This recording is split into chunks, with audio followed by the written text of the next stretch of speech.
Hello বন্ধুরা, আজকে চিকেনের রেসিপি নিয়ে চলে এলাম। প্রথমত আমি চিকেনটা ম্যারিনেট করে রেখে দিলাম। তারপর কড়াইয়ের মধ্যে তেজপাতা, পেঁয়াজ কুচিগুলো ভালো করে ভেজে নেব। তারপর টমেটো কুচিগুলো দিয়ে দেবো।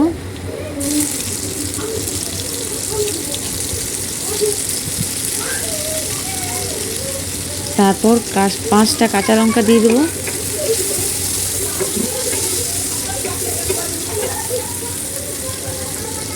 খানিকক্ষণ পর ক্যাপসিকাম কাটাগুলো দিয়ে দেবো। হ্যাঁ,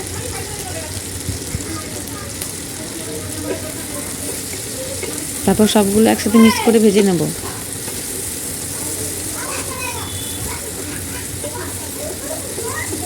এবার চলো বন্ধুরা, ঢাকা দিয়ে রেখে দিলাম এটা। কিছুক্ষণ পর খুলে নেব ঢাকাটা। দেখো বন্ধুরা, সবগুলো কি সুন্দরভাবে ভাজা হয়ে গেছে। এবার মাংসটা দিয়ে দেবো।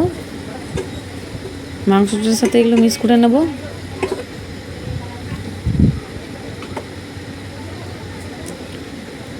এবার কিন্তু আদা রসুন বাটা দিয়ে দিলাম, জিরে গুঁড়ো দিয়ে দিলাম, স্বাদ মতো লবণ দিয়ে দিলাম, একটু মতন হলুদ গুঁড়ো দিয়ে দিলাম। আমার একটু মতন কম হয়েছিল তাই আমি দিয়ে দিলাম। এবার চলো সবগুলো মিক্স করে নিলাম।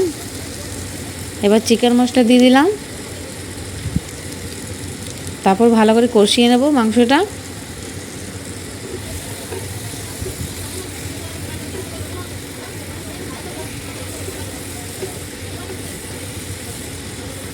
ফাইনালি বন্ধু আমার কষানো হয়ে গেছে।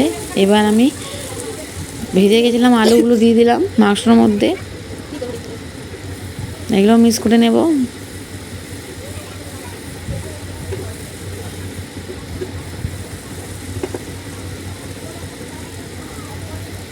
এবার ঢেকে দিলাম। ফাইনালি বন্ধু আমার চিকেন কষা রেডি রুটির সাথে খাওয়ার জন্য। তোমরা কে কে খাবে চলে